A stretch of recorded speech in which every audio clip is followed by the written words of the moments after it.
Assalamualaikum warahmatullahi wabarakatuh. Alhamdulillahi rabbil alamin. Assalatu wassalamu ala sayyidil awwalin wal akhirin sayyidina Muhammadin wa ala alihi wa sahbihi wa man tabi'ahum bi ihsanin ila yaumiddin.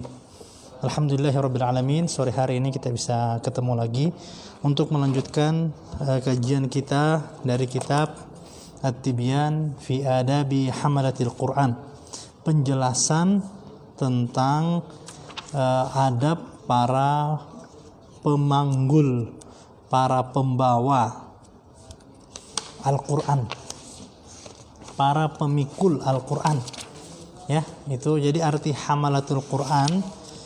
Hamalatul Quran itu tidak sekedar penghafal Al-Quran. Artinya hamalatul Quran itu secara umum berarti pembawa Al-Quran, pemikul Al-Quran, penjaga Al-Quran. Nah, itulah yang disebut dengan hamilul Quran.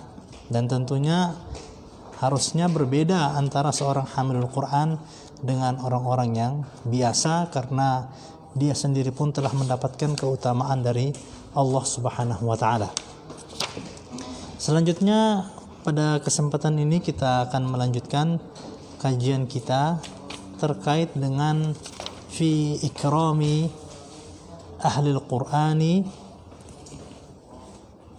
ya, fi ikrami ahlil Qur'ani wan nahyi an adzahum. Ini saya review kembali materi kita pekan lalu, ya, tentang kewajiban untuk memuliakan para ahli Al-Quran dan larangan mengganggu mereka. Dari Abu Musa al-Ash'ari radhiyallahu anhu, dari Abu Musa al-Ash'ari yang Allah ridha terhadapnya, qala Rasulullah sallallahu alaihi wasallam, Rasulullah bersabda, inna min ijlalillahi ta'ala, sesungguhnya dari memuliakan Allah ta'ala, ikrama dzisyaibatil muslim, ikrama dzisyaibatil muslim, memuliakan asyaibah al-muslim, orang tua yang muslim. Jadi memuliakan orang tua itu seperti memuliakan Allah. Artinya orang yang tidak memuliakan orang tua karena usianya, itu dia tidak memuliakan Allah. Wa hamilil Qur'ani ghairil ghali fihi wal jafi anhu, memuliakan penghafal Al-Quran, yaitu orang yang tidak berlebih-lebihan dan juga tidak menjauhi Al-Quran. Wa ikrama dzis sultanil muqsit, dan memuliakan seorang pemimpin yang adil. Kemudian dalam hadis lain Rasulullah sallallahu alaihi wasallam bersabda, amarana, ini keterangan dari Aisyah radhiyallahu anha, amarana Rasulullah sallallahu alaihi wasallam an nunzilan nasa manazilahum, kami diperintah oleh Rasulullah sallallahu alaihi wasallam an nunzilan nasa manazilahum, untuk menempatkan setiap orang sesuai pada tempatnya.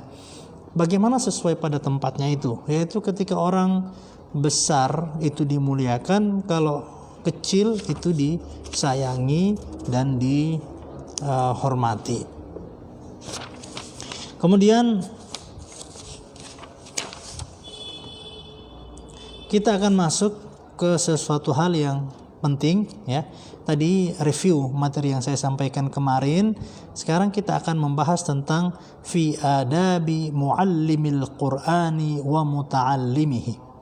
Fi adabi muallimil Qur'ani wa muta'allimihi, adab guru Al-Quran dan pelajar Al-Quran. Jadi ini adab tentang guru dan murid yang belajar Al-Quran. Hadzal bab, bab ini ma'al babaini ba'dahu, dengan dua bab setelahnya, yaitu 3 bab berarti, ya. Bab ke-4, ke-5 dan ke-6. Ini bab yang sangat penting dalam pembahasan di kitab At-Tibyan fi Adabi Hamalatil Quran. Faslun, Awwalu ma yanbaghi lil muqri'i wal qari'i ay yaqsida bidzalika ridallahi ta'ala. Yang pertama, bagi seorang muqri itu artinya guru yang mengajar Al-Qur'an, wal qari, al-qari artinya murid yang belajar membaca Al-Qur'an, menyetorkan hafalan Al-Qur'an, ay yaqsida bidzalika ridallahi ta'ala, yaitu memaksudkan apa yang dia lakukan itu untuk mendapatkan keridhaan dari Allah Subhanahu wa taala. Qala Allah Ta'ala, Allah Subhanahu wa taala berfirman, "Wa ma umiru," dan mereka tidak diperintahkan illa liya'budullaha, kecuali menyembah Allah Ta'ala mukhlishina lahuddin, dengan mengikhlaskan agama kepadanya. Hunafa yaitu tegak lurus, wa yuqimus shalah, menegakkan salat, wa yu'tuz zakah, menunaikan zakat, wa dzalika dinul qayyimah, dan itulah jalan yang lurus, ay al-millatul mustaqimah. Wa fi sahihain, dan dalam Sahih Bukhari dan Muslim disebutkan, innamal a'malu binniyat, sesungguhnya setiap amal itu hanya dinilai dari niatnya. Wa innama, dan setiap orang hanya mendapatkan, wa innama likulli imri'in, dan setiap orang itu hanya mendapatkan manawa, apa yang dia niatkan. Artinya orang yang niatnya ikhlas, maka dia akan mendapatkan pahala sesuai tingkat keikhlasannya. Orang yang tidak ikhlas, maka dia tidak akan mendapatkan apa-apa. Ini merupakan dasar dari seluruh amal perbuatan dalam Islam, bahwa apapun yang kita lakukan itu, kalau kita mau beruntung, harus diniatkan benar-benar karena Allah Subhanahu wa ta'ala. Dari Ibnu Abbas radhiyallahu anhuma, beliau bersabda, innama yu'tar rajulu ala qadri niyatihi. Innama yu'tar rajulu ala qadri niyatihi, sesungguhnya setiap orang itu diberi ala qadri niyatihi, berdasarkan niatnya, sesuai tingkatan niatnya. Wa an ghairihi, innama yu'tan nasu ala qadri niyatihim, sesungguhnya seseorang itu mendapatkan kebaikan sesuai dengan tingkat niatnya. Maka kalau ada orang yang sholat, sama-sama menyempurnakan rukun dan syaratnya, sama-sama menyempurnakan seluruh perintah Allah Subhanahu wa ta'ala dalam sholatnya, mereka berdiri di shaf yang sama, tetapi kadangkala pahalanya jauh antara yang satu dengan yang lainnya, tergantung dengan niatnya ketika melaksanakan salat itu. Siapa yang paling khusyuk, maka dialah yang akan mendapatkan bagian pahala yang paling banyak. Berbicara persoalan niat ini memang bukan hal yang mudah, bahwa sampai para ulama sekaliber Sufyan Ats-Tsauri pun itu sempat mengatakan, ma'alajtu syai'an asyaddu alayya min niyati, saya tidak pernah berusaha membersihkan, memperbaiki sesuatu yang lebih berat daripada niat saya. Sebab memang kadang-kadang ketika kita berbicara seperti ini di hadapan publik, disiarkan di internet, awalnya niatnya supaya berbagi ilmu, berbagi pengetahuan, lalu terseliplah keinginan untuk populer, keinginan untuk masyhur, ingin kelihatan berilmu, ingin kelihatan hebat, menguasai banyak kitab, hafal Al-Quran. Lalu di sisi lain akhirnya kita pun tergoda, lalu kemudian amal kita hancur karena niat kita yang tidak bersih ini.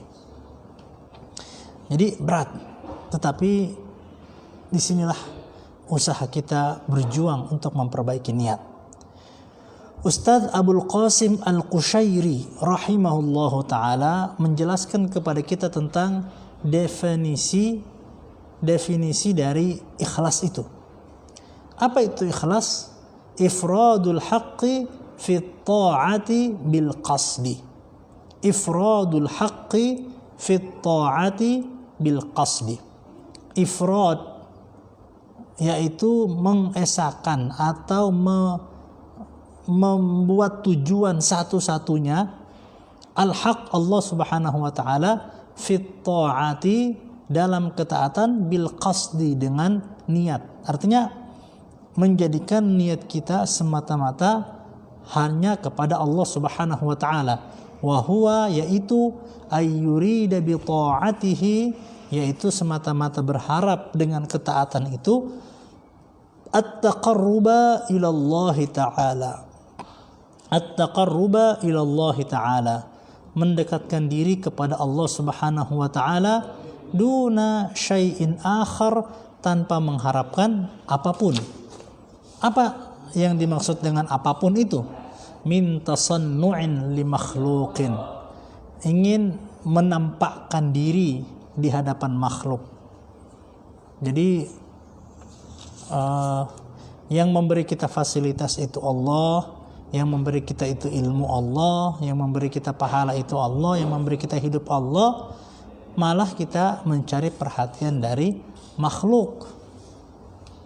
Awiktisabu mahmadatin indan nas, atau ingin mencari pujian manusia, ingin dianggap hebat, dianggap keren, dianggap berilmu. Au mahabbatin, atau mencari rasa cinta. Au madhin, atau puji-pujian minal khalqi, dari makhluk. Au ma'nan minal ma'ani siwat taqarrubi ilallah ta'ala, atau hal lainnya selain mendekatkan diri kepada Allah Subhanahu wa ta'ala.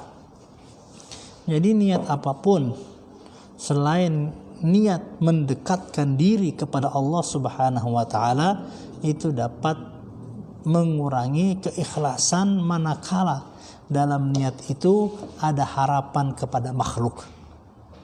Sedikit saja ada harapan kepada makhluk, maka akhirnya amal kita pun jadi rusak gitu ya, dan ini berat. Wa yasihhu ayyuqal, dan bisa juga dikatakan al-ikhlas, ikhlas itu tasfiyatul fi'li, memurnikan perbuatan, an mulahadhatil makhluqin, dari perhatian makhluk. Kalau udah mulai nyebut-nyebut jasa gitu ya, kalau bukan saya ini nggak ada ini.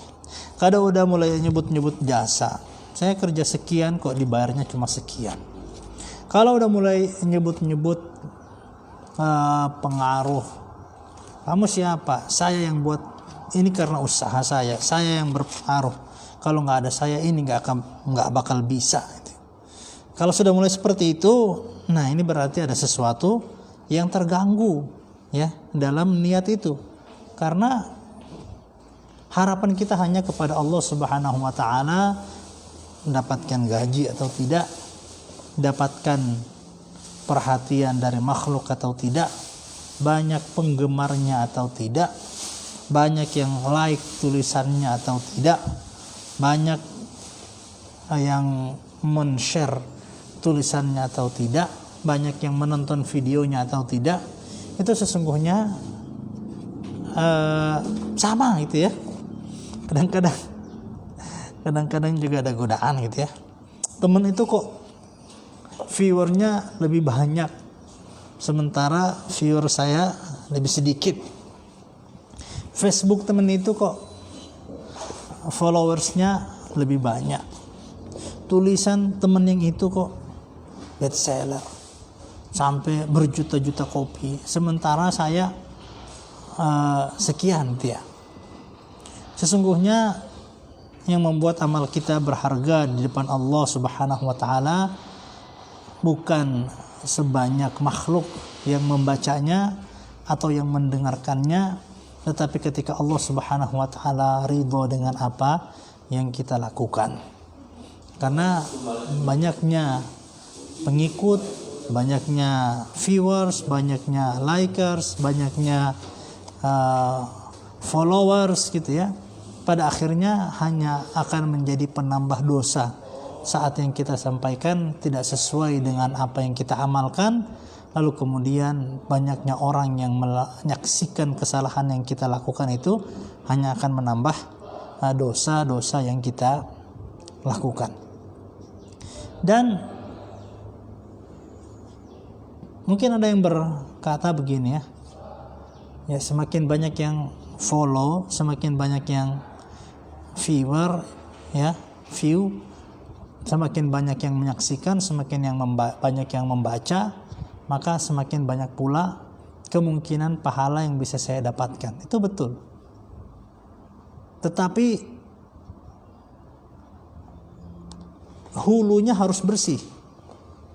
Hulunya harus bersih. Karena kalau tidak keracunan semua itu orang-orang. Seperti air. Itu kan mengalir dari hulu ke hilir gitu ya.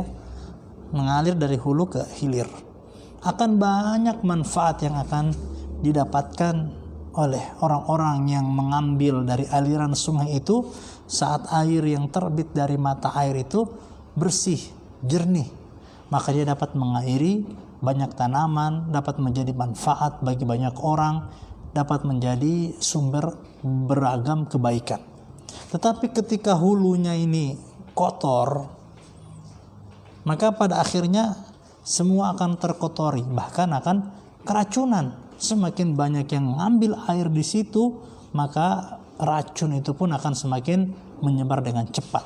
Lalu betapa bertanggung jawabnya, besarnya tanggung jawab orang yang mengalirkan air yang kotor, kemudian akhirnya diminum oleh banyak orang. Maka pada akhirnya sebelum kita melakukan apapun, yang paling penting adalah berusaha menjernihkan muara awal dari terbitnya air-air kebaikan ini. Mata air kebaikan ini harus bersih dulu gitu ya. Mata airnya ini harus bersih dulu. Kalau ternyata kita masih ragu dengan mata air terbitnya kebaikan-kebaikan dari dalam diri kita, yaitu hati kita, keikhlasan kita kepada Allah, lalu jangan coba-coba kemudian ingin supaya air yang kita alirkan itu diminum oleh banyak orang, tapi pada akhirnya mereka menjadi keracunan gitu ya, karena adanya niat yang tidak ikhlas dari ilmu-ilmu yang kita alirkan. Jadi ikhlas itu apa? Tasfiyatul fi'li an mulahadhatil makhluqin. Memurnikan perbuatan dari perhatian makhluk.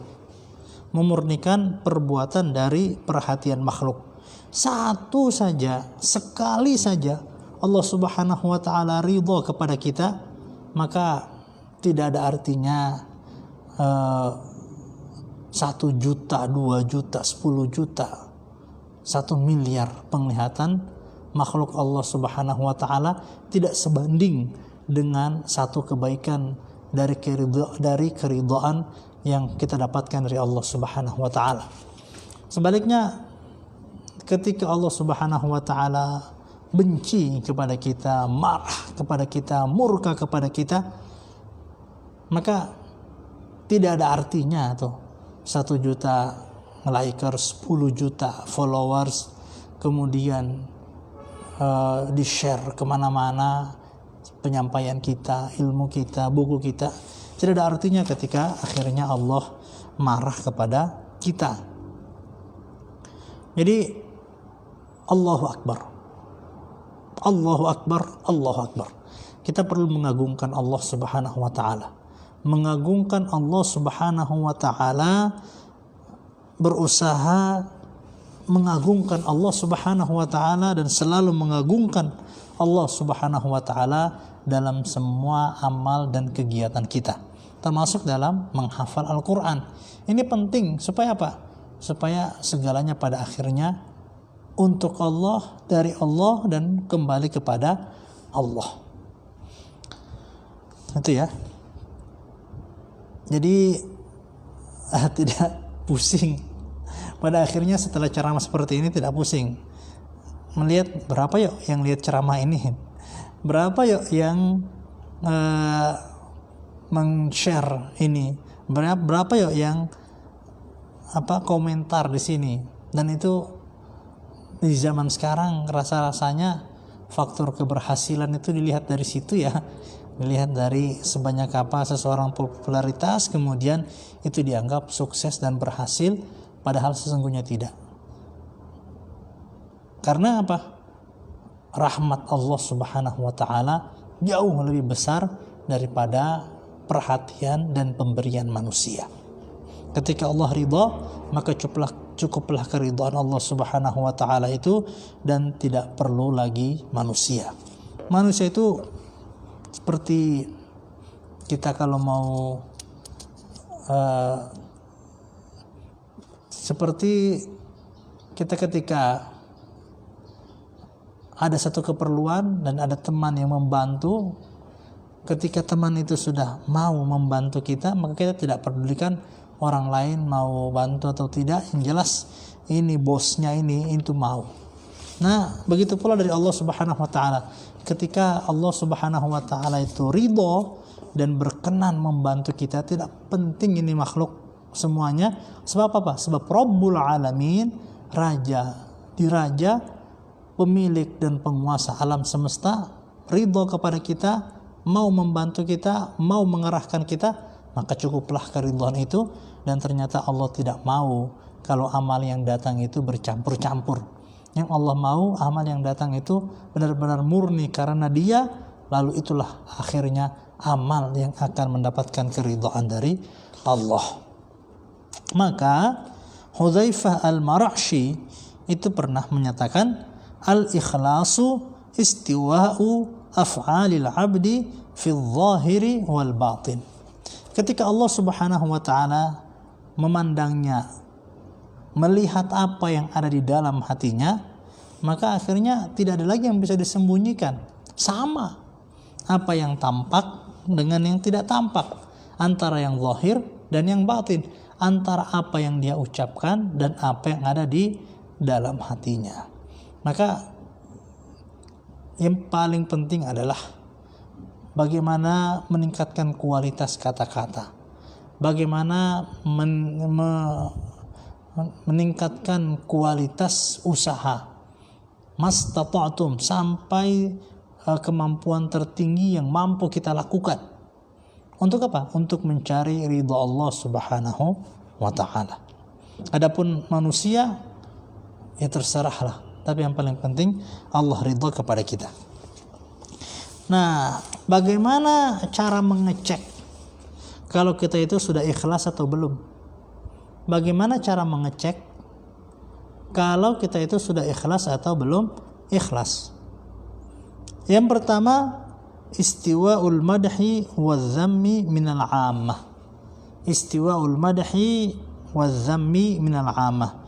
Sama antara pujian dari celaan, antara pujian dan celaan dari orang-orang umum. Ya sama aja, orang mau puji, alhamdulillah.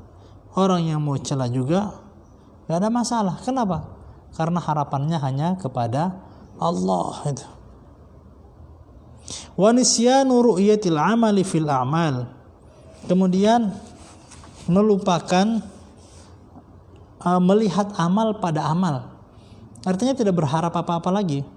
Tidak berharap bahwa setelah ini akan ada yang memuji. Tidak berharap bahwa setelah ini akan dapat duit. Tidak berharap setelah ini akan dapat popularitas. Tidak berharap setelah ini orang-orang dia akan mendapatkan rasa cinta, pujian, simpati atau dari banyak orang. Enggak. Nisyanu ru'yatil amal. Ru'yatil amali fil a'mal. Dia berusaha melupakan melihat atau mencari-cari akibat dari amal yang dia lakukan.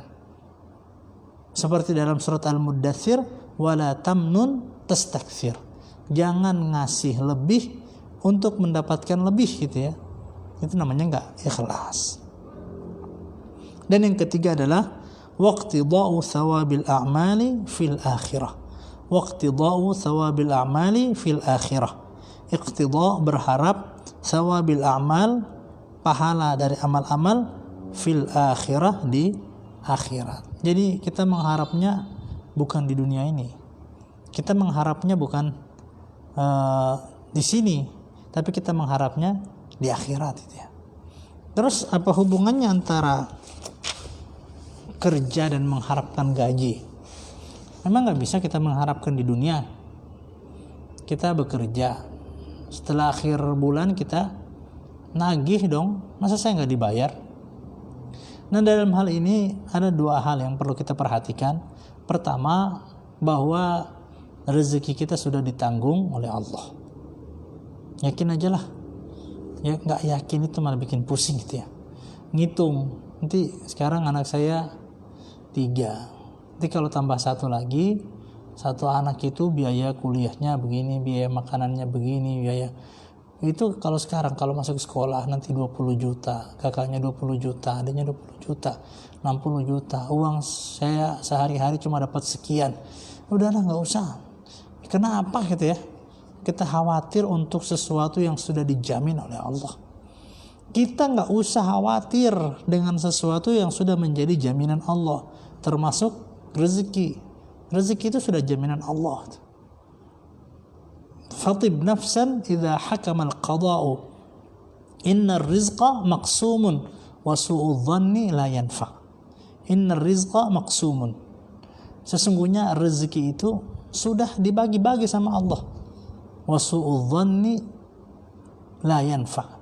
Su'udh dhann, berburuk sangka kepada orang lain, itu tidak ada gunanya. Jadi ketika kita ikhlas, insya Allah ringan aja menghadapi hidup. Ringan aja menghadapi hidup gitu ya.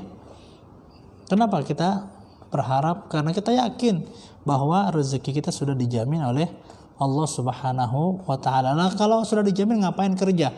Kerja adalah bagian dari ibadah kita kepada Allah. Cara kita mempersembahkan sesuatu untuk umat manusia. Cara kita menjadi orang yang memberi manfaat. Khairun nas anfa'uhum linnas. Manusia terbaik adalah yang bisa memberikan kebaikan kepada manusia lainnya, dan itu bisa kita lakukan dengan bekerja. Kalau kita diam di rumah, rezeki bisa aja datang, tetapi kita tidak melakukan ibadah yang diperintahkan oleh Allah, yaitu ibadah sosial untuk saling bertolong menolong dalam kebaikan, dan jangan bertolong menolong dalam keburukan. Kalau gitu, daripada nggak ikhlas, saya nggak usah sholat, datang ke masjid. Nanti kalau saya sholat diperhatikan orang, sekalian aja saya nggak usah sholat gitu. Kayak begini, saya takut nggak ikhlas, saya nggak usah ceramah aja lah, saya nggak usah mengkaji kitab At-Tibyan aja, ya nanti takut nggak ikhlas gitu ya. Nah, ternyata kalau kita melakukan hal seperti itu, justru jadi jebakan juga, jadi jebakan setan. Dari Fudail bin Iyad radhiyallahu anhu qala, tarkul amali li ajlin nasi riya. Tarkul amali li ajlin nasi riya. Tarkul amal, meninggalkan amal, li ajlin nas, karena manusia, riyaun, itu riya. Jadi dia nggak jadi beramal. Kenapa? Takut dilihat manusia, itu riya. Wal amalu li ajlin nas syirkun. Beramal untuk manusia itu syirik. Jadi meninggalkan amal karena manusia juga itu syirik. Mengamalkan juga karena manusia juga syirik. Tadi riya, yang kedua syirik. Wal ikhlas ayyu'afiyakallahu minhuma. Sementara ikhlas adalah ketika Allah membersihkan kita dari keduanya, dari semuanya. Jadi kita beramal itu tidak beramal karena manusia, dan juga ketika kita meninggalkan amal, bukan meninggalkan amal karena manusia gitu ya. Semata-mata kita berharap kepada Allah. Jadi memang ini contoh filsafat Islam yang memurnikan keyakinan kepada Allah. Beda dengan filsafat Barat yang supaya kelihatan keren, supaya kelihatan mantap, supaya kelihatan hebat kepada orang lain.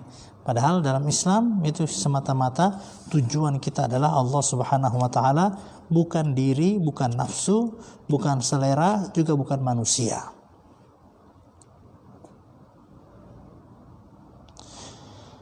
Nazar Aqyasu fi tafsiril ikhlas. Orang-orang cerdik pandai, kata Sahal At-Tusturi berkata, nazar al-aqyasu, orang-orang pandai, orang-orang cerdas, mereka itu menyelidiki fi tafsiril ikhlas, tentang penafsiran kata-kata ikhlas. Apa sih ikhlas itu? Akhirnya mereka mencari, mengkaji, buka kitab, buka pendapat ulama-ulama terdahulu. Falam yajidu ghaira hadza, dan mereka tidak mendapatkan selain makna berikut ini, yaitu antakuna harakatuhu, yaitu bagaimana ketika semua gerak-geriknya, wasukunuhu, diamnya, fi sirrihi, dalam keadaan sembunyi, wa alaniyatihi, dan dalam keadaan terang-terangan, lillahi wahdah, hanya semata kepada Allah. La yumazijuhu syai'un, yang tidak tercampur oleh apapun. La nafsun, bukan hawa nafsu, wala hawan, bukan hawa nafsu, ya, dorongan nafsu, wala dunia, dan juga bukan karena dunia. Imam As-Sirri As-Saqati radhiyallahu taala, beliau sempat berkata, la ta'mal linnasi syai'an, jangan beramal karena manusia sedikit pun. Wala tatruk lahum syai'an, jangan meninggalkan sesuatu karena manusia sedikit pun. Wala tu'ti lahum syai'an, jangan memberi kepada orang lain karena sesuatu yang kita harapkan dari orang itu. Wala takshif lahum syai'an, dan jangan membuka aib mereka sedikit pun. Imam Al-Qushairi berkata, afdalus sidqi, semulia-mulia kejujuran. Jadi ikhlas itu adalah cerminan kejujuran kita kepada diri kita dan kepada masyarakat kita. Afdalus sidqi, sebaik-baik kejujuran, istiwa'us sirri wal alaniyah. Istiwa'us sirri wal alaniyah, sama antara lahir dan batin. Batin dan lahirnya itu sama.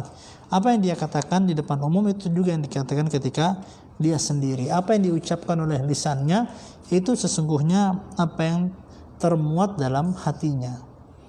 Jadi kata-katanya bukan kata-kata bercabang, berdiri di dua kaki. Dia dukung ini, dia berharap ini. Dan memang berat ya Bapak Ibu. Kadang-kadang memang karena persoalan duniawi akhirnya orang rela meninggalkan kebenaran itu. Sesuatu yang tampaknya buruk karena kepentingan duniawi, maka akhirnya menjadi baik. Dan lebih parah lagi kalau itu terjadi dari para ulama dan orang-orang yang berilmu, sebab mereka bisa memberikan legitimasi berdasarkan ilmu yang mereka miliki, padahal perbuatan tersebut buruk atau salah. Seperti orang banyak ya memanfaatkan kepentingannya, keilmuan yang dia miliki untuk kemudian mentolerir keburukan demi keburukan, dan ini tentunya sesuatu yang sangat berbahaya, apalagi itu terjadi dari seorang ulama misalnya. Ini kita perlu hati-hati. Pada saat ini memang kita perlu hati-hati banget ya. Hati banget, jangan sampai tertipu, karena tipuan-tipuan itu datang dari orang-orang yang kita anggap baik tapi ternyata tidak demikian adanya.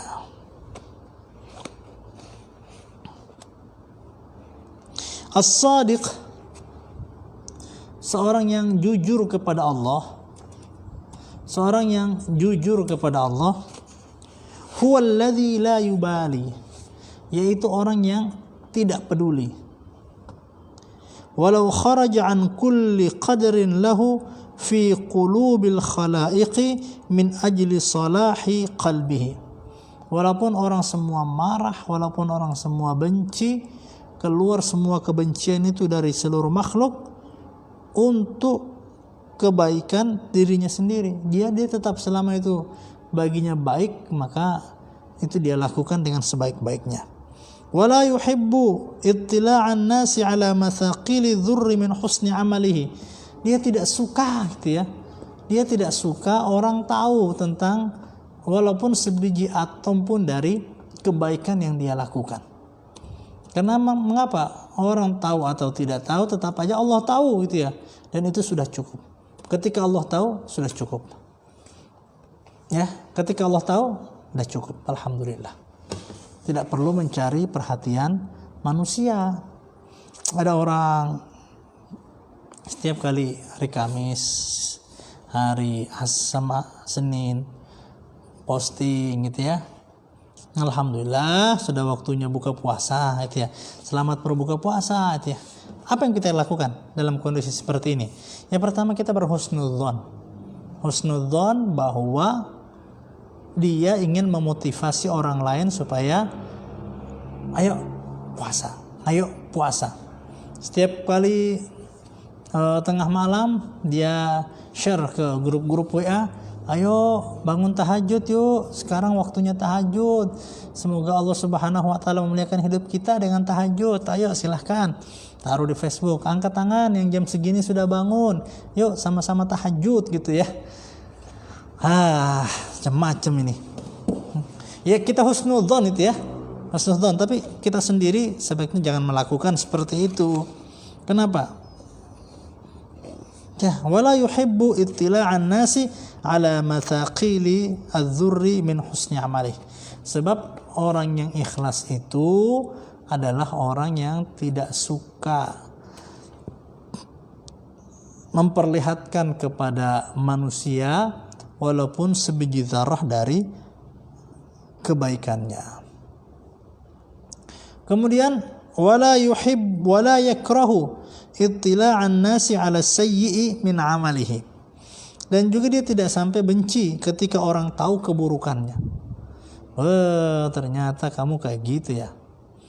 Kenapa sih kadang-kadang kita menyembunyikan keburukan? Karena takut nanti pandangan orang jadi negatif, nanti takut derajat kita turun dari mata mereka, padahal itu dosa rutin yang kita lakukan. Ya, semoga kita berusaha untuk menutupi, semoga Allah Subhanahu wa taala menutupi aib kita gitu ya, dan tidak memperlihatkannya kepada manusia. Kita berdoa kepada Allah seperti itu. Hanya saja ketika ternyata ada yang tahu tentang keburukan-keburukan kita, tidak perlu kemudian marah, tidak perlu kemudian benci kepada orang tersebut. Kenapa? Fa inna karahatahu lidzalik, karena ketika dia tidak suka orang mengetahui keburukannya, ya, dalilun, itu tandanya ala annahu yuhibbu ziyadata indahum, bahwa dia ingin mengharap nilai lebih kepada mereka. Walaysa hadza min akhlaqis siddiqin, dan ini bukan termasuk akhlak orang-orang yang jujur kepada Allah Subhanahu wa taala. Ini baiknya memang saya lihatkan kitabnya ya, supaya kita baca bareng-bareng gitulah.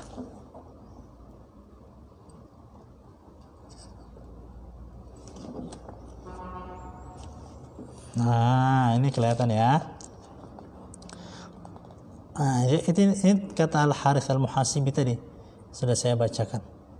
As-sadiq huwa alladhi la yubali walau kharaja an kulli qadarin lahu fi qulubil khalaiq min ajli salahi qalbihi wa la yuhibbu ittila'an nasi ala mathaqili dhurri min husni amalihi wa la yakrahu ittila'an nasi ala sayyi'i min amalihi fa inna karatahatahu lidzalika dalilun ala annahu yuhibbu az-ziyadata 'indahum wa laysa hadha min akhlaqis siddiqin. Wa an ghairihi, dari ulama lain berkata, idza talabta Allah ta'ala bis-sidqi, apabila engkau meminta kepada Allah Subhanahu wa taala dengan jujur, a'taqallahu mir'atan, maka Allah Subhanahu wa taala akan memberimu cermin, tabsuru fiha kulla syai'in min ajaibid dunya wal akhirah, engkau akan mampu melihat di cermin itu berbagai keajaiban dunia dan akhirat. Ini karunia ya, karunia dari Allah ketika kita ikhlas kepadanya, benar-benar jujur kepada Allah, hanya berharap kepada Allah Subhanahu wa taala semata, maka pada saat itu Allah akan membukakan kepada kita keajaiban-keajaiban dunia dan akhirat. Dan mungkin inilah yang menjadi rahasia dari para guru-guru kita, kenapa mereka memiliki mata batin yang sangat kuat tentang apa yang kita lakukan. Itu barangkali karena keikhlasan mereka yang sangat murni kepada Allah Subhanahu wa taala. Berikutnya, tadi kita mulai dari jam 3:30 ya, 3:30 lewat berapa tadi? Kelihatannya waktunya ini sudah habis ya. Intinya ketika kita menghafal Al-Quran, kita belajar Al-Quran, kita mengajar Al-Quran, maka murnikanlah niat kita semata-mata hanya kepada Allah Subhanahu wa taala, sebab niat itulah yang akan menentukan amal kita bernilai atau tidak. Maka kita lihat ada orang yang amalnya cuma sedikit tapi kok ikhlas semuanya gitu ya. Ada orang yang amalnya banyak ternyata ikhlas semuanya. Ada juga orang yang banyak sedekahnya ternyata dia tidak ikhlas dalam melakukannya. Maka dalam hal ini pertama-tama kita perbaiki mata air amal kita, dan mata air amal kita itu adalah keikhlasan kita dalam melakukannya. Oke, sudah selesai. Nomor 1, syarat orang yang ingin belajar dan mengajar Al-Quran adalah semata-mata mengharap keridhaan dari Allah Subhanahu wa ta'ala. Saya mohon ampun kepada Allah atas kesalahan yang saya lakukan dan kesulitan serta perjuangan selama ini yang sangat berat sesungguhnya dalam usaha membersihkan hati. Dan juga saya mohon maaf kepada para hadirin sekalian atas berbagai kekurangan, berbagai hal yang kurang berkenan. Saya mohon maaf dan terima kasih, jazakumullah khairan sudah bersama pada kajian sore hari ini. Semoga Allah Subhanahu wa taala menjadikan kita hamba-hambanya yang ikhlas kepadanya. Dan untuk ikhlas terakhir syaratnya 2 ya, penyebabnya ada 2, yaitu inna akhlasnahum, sesungguhnya kami memberikan keikhlasan kepada mereka. Inna akhlasnahum, ini di surat Shad ya, dzikrad dar, inna akhlasnahum bi khalisatin, sesungguhnya kami bersihkan jiwa mereka, kami ikhlaskan hati mereka bi khalisatin, dengan satu kekuatan, dengan satu obat, dengan satu sarana yang mujarrab. Apa itu? Dzikrad dar, ingat mati, ingat akhirat. Itu sesungguhnya yang membuat kita ikhlas. Ketika semakin banyak kita ingat mati, kita ingat akhirat, maka disitulah kemudian menjadi pintu masuk keikhlasan. Saya kira demikian ya. Insya Allah akan kita lanjutkan pada pekan berikutnya, dan kita akan masuk pada syarat yang kedua, yaitu tidak berharap sesuatu apapun dari dunia. Silakan kalau nanti ada bukunya, dan silakan Ustaz Ilham bisa di-share file PDF yang saya kirim. Sekarang sudah sampai halaman 34 ya, nanti insya Allah akan kita lanjutkan lagi pekan depan. Demikian, assalamualaikum warahmatullahi wabarakatuh.